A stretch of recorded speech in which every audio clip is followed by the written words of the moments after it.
Assalamualaikum warahmatullahi wabarakatuh.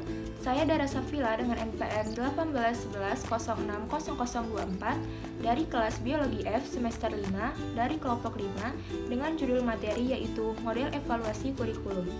Video ini diajukan untuk memenuhi tugas akhir semester mata kuliah pengembangan kurikulum yang diampu oleh Ibu Aryani Dwi Kusumawardani MPD. Berikut adalah video penjelasan mengenai materi model evaluasi kurikulum. Baiklah, materi yang pertama yaitu pengertian evaluasi kurikulum. Evaluasi kurikulum adalah serangkaian kegiatan terencana, sistematis, dan sistemik dalam mengumpulkan dan mengolah informasi serta memberikan pertimbangan dalam pengambilan keputusan untuk menyempurnakan kurikulum secara berkelanjutan pada tingkat nasional, daerah, dan satuan pendidikan. Evaluasi kurikulum merupakan upaya untuk menentukan tingkat perubahan yang terjadi pada hasil belajar atau behavior.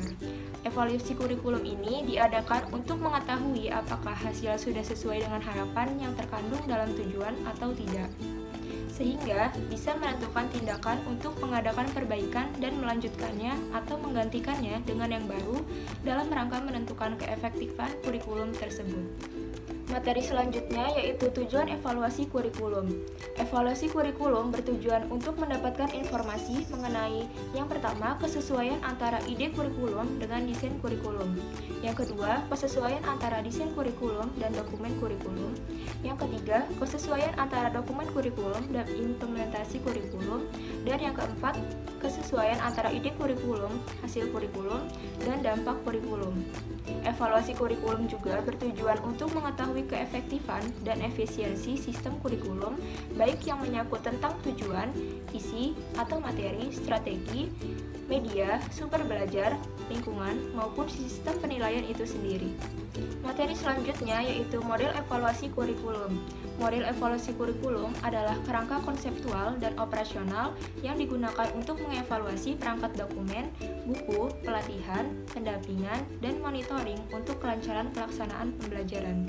Adapun model evaluasi kurikulum berdasarkan model evaluasi yang dikembangkan di negara Amerika Serikat, Inggris, dan Australia dibedakan menjadi 3, yaitu yang pertama, model evaluasi kuantitatif.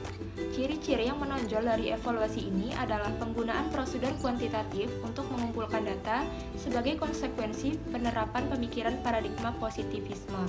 Maksudnya, tidak digunakan pendekatan proses dalam mengembangkan kriteria evaluasi, tetapi lebih kepada metodologi kuantitatif dan penggunaan tes. Model evaluasi kurikulum yang digunakan dalam pendekatan kuantitatif, sebagaimana yang dimaksud meliputi antara lain, yang pertama, evaluasi berbasis tujuan, pendekatan sistem, dan penilaian akuntabilitas. Baiklah, selanjutnya yang kedua adalah model evaluasi kualitatif. Model evaluasi ini selalu menempatkan proses pelaksanaan kurikulum sebagai fokus utama evaluasi, sehingga dimensi kegiatan dan proses lebih mendapatkan perhatian dari dimensi lain. Model evaluasi kurikulum yang digunakan dalam pendekatan kualitatif sebagaimana meliputi antara lain yang pertama evaluasi bebas tujuan, analisis kesesuaian dan atau kesenjangan, studi kasus, iluminatif, dan responsif. Yang ketiga adalah model-model ekonomi mikro. Model evaluasi ini pada dasarnya adalah model yang menggunakan model evaluasi kuantitatif yang memiliki fokus utama yaitu pada hasil belajar yang diperoleh siswa sesuai dengan dana yang telah dikeluarkan. Selanjutnya, Zainal Arifin mengelompokkan model-model evaluasi dalam 10 kelompok, yaitu yang pertama, model Tiller. Pendekatan model Tiller menekankan bahwa evaluasi kurikulum diarahkan kepada usaha untuk mengetahui sejauh mana tujuan pendidikan berupa tingkah laku yang diharapkan telah dicapai oleh siswa dalam bentuk hasil belajar yang mereka tampilkan pada akhir kegiatan pembelajaran. Model ini dibangun atas 2 dasar pemikiran. Yang pertama, evaluasi ditujukan pada tingkah laku peserta didik. Yang kedua, evaluasi harus dilakukan pada tingkah laku awal peserta didik sebelum melaksanakan kurikulum dan sesudah melaksanakan kurikulum atau yang disebut sebagai hasil belajar. Selanjutnya, yang kedua adalah model yang berorientasi pada tujuan atau goal-oriented evaluation model. Model evaluasi ini menggunakan tujuan-tujuan kurikulum sebagai kriteria untuk menentukan keberhasilan. Model ini dianggap lebih praktis untuk mendesain dan mengembangkan suatu kurikulum karena menentukan hasil yang diinginkan dengan rumusan yang dapat diukur, sehingga terdapat hubungan yang logis antara kegiatan, hasil, dan prosedur pengukuran hasil. Kelebihan model ini terletak pada hubungan antara tujuan dan kegiatan serta menekankan pada peserta didik sebagai aspek penting dalam kurikulum. Adapun kekurangannya adalah memungkinkan terjadinya proses evaluasi melebihi konsekuensi yang tidak diharapkan. Yang ketiga adalah model pengukuran. Model ini menitik beratkan pada kegiatan pengukuran. Objek evaluasi dalam model ini adalah tingkah laku peserta didik yang mencakup hasil belajar atau kognitif, afektif, maupun psikomotorik. Teknik evaluasi pada model ini tidak hanya tes, tetapi juga non-tes yang meliputi observasi, wawancara, dan sebagainya. Selanjutnya yang keempat adalah model kesesuaian. Model ini memandang evaluasi sebagai suatu kegiatan untuk melihat kesesuaian antara tujuan dengan hasil belajar yang telah dicapai. Model evaluasi ini memerlukan informasi perubahan tingkah laku pada dua tahap, yaitu sebelum dan sesudah kegiatan pembelajaran. Berdasarkan konsep ini, maka guru perlu melakukan pretest dan post-test. Selanjutnya, yang kelima adalah model evaluasi sistem pendidikan. Model evaluasi ini memandang bahwa evaluasi berarti membandingkan performance dari berbagai dimensi, tidak hanya dimensi hasil saja. Model ini menekankan sistem sebagai suatu keseluruhan. Model evaluasi sistem pendidikan ini merupakan penggabungan dari model STEC dengan model CIPP.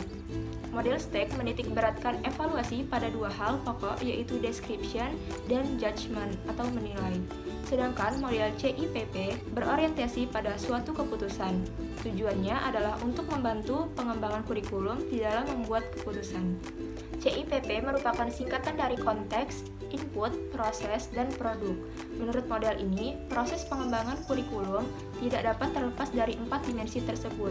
Maka keempat komponen CIPP tersebut harus dijadikan pokok dalam evaluasi kurikulum, yaitu sebagai berikut. Yang pertama adalah isi. Isi adalah situasi atau latar belakang yang mempengaruhi perumusan tujuan yang hendak dicapai, misalnya pandangan hidup atau sistem nilai masyarakat, keadaan ekonomi, kondisi geografis, motivasi belajar, dan sebagainya. Yang kedua adalah input. Input adalah sarana-prasarana, modal, bahan, dan serta rencana strategi yang matang untuk mencapai suatu tujuan. Yang ketiga adalah proses. Proses adalah pelaksanaan strategi serta pemanfaatan berbagai sarana, modal, dan fasilitas seperti yang ditetapkan dalam komponen input. Yang keempat adalah produk. Produk adalah hasil yang dicapai baik selama maupun akhir pengembangan kurikulum yang sedang berlaku. Yang selanjutnya, yang keenam adalah model Alkin. Menurut model Alkin, evaluasi adalah suatu proses untuk meyakinkan keputusan, mengumpulkan informasi, memilih informasi yang tepat, dan menganalisis informasi sehingga dapat disusun laporan bagi pembuat keputusan dalam memilih beberapa alternatif. Model ini mengemukakan 5 jenis evaluasi, yaitu yang pertama, sistem assessment, yang kedua, program planning, yang ketiga, program implementation, yang keempat, program improvement, dan yang kelima adalah program certification. Selanjutnya, yang ketujuh adalah model Brinkerhoff. Model Brinkerhoff mengemukakan ada 3 jenis evaluasi yang disusun berdasarkan penggabungan elemen-elemen yang sama, yaitu yang pertama adalah fixed versus emergent evaluation design. Dalam fix atau menetapkan, desain evaluasi ini harus direncanakan dan disusun secara sistematik dan terstruktur sebelum program yang dilaksanakan. Sedangkan dalam emergent, tujuan evaluasi untuk beradaptasi dengan situasi yang sedang berlangsung dan berkembang. Yang kedua adalah formative versus summative evaluation. Evaluasi formatif berfungsi untuk memperbaiki kurikulum dari segi format atau bentuknya. Karena evaluasi ini sering diadakan sehingga jika terdapat kelemahan dan kekurangan, maka dari itu bisa segera diketahui. Sedangkan evaluasi sumatif berfungsi untuk melihat kemanfaatan kurikulum secara menyeluruh, karena evaluasi ini dilakukan pada akhir program sehingga dapat digunakan untuk menentukan apakah program ini dapat digunakan atau tidak. Yang ketiga adalah desain eksperimental dan desain kuasi eksperimental versus natural inquiry. Tujuan desain eksperimental dan kuasi eksperimental ini adalah untuk menilai manfaat hasil dari percobaan suatu kurikulum.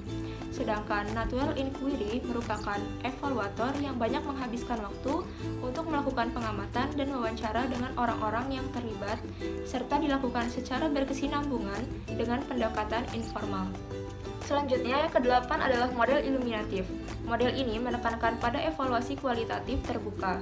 Tujuannya untuk menganalisis pelaksanaan sistem, faktor-faktor yang mempengaruhinya, kelebihan dan kekurangan sistem, serta pengaruh sistem terhadap pengalaman belajar siswa. Selanjutnya, kesembilan adalah model responsif. Model ini menekankan pada pendekatan kualitatif naturalistik. Model ini kurang percaya terhadap hal-hal yang bersifat kuantitatif. Instrumen yang digunakan pada umumnya observasi langsung maupun tak langsung dan interpretasi data. Selanjutnya, ke-10 adalah model studi kasus. Model ini terfokus pada kegiatan kurikulum di sekolah, kelas, atau hanya kepada seorang kepala sekolah atau guru. Tidak mempersoalkan pada pemilihan sampel, hasil evaluasi ini hanya berlaku pada tempat evaluasi yang dilakukan, serta data yang dikumpulkan yaitu berupa data kualitatif. Baiklah, mungkin cukup sekian penjelasan materi yang saya jelaskan mengenai model evaluasi kurikulum. Terima kasih. Wassalamualaikum warahmatullahi wabarakatuh.